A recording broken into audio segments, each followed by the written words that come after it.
السلام عليكم ورحمة الله تعالى وبركاته. أسئلة المقابلة الشفوية اللي طرحوا اليوم في مدينة أكادير. تعريف المسكن، شنو هو نقصدو بالمسكن؟ ديجا شفناه تعريف الإقامة. مرجع الإحصاء راه هو واحد شوية ديجا شفناه. أنواع الاستمارة ديجا شفناه. السكان الذي سوف يتم إحصائهم، شكون هما السكان اللي غيتم إحصاؤهم؟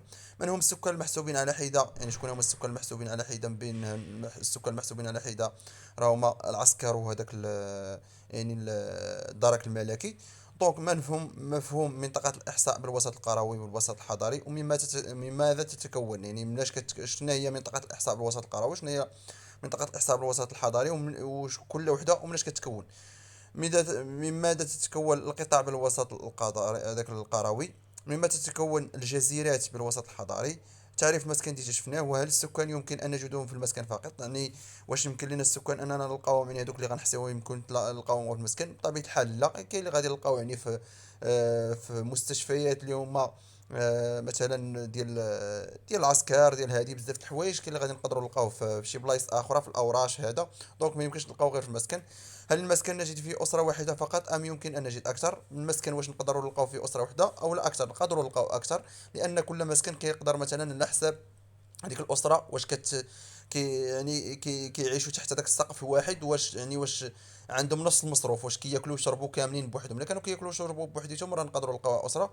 كانوا فارقين الماكله وداك الشيء راه غادي يكونوا اكثر من اسره.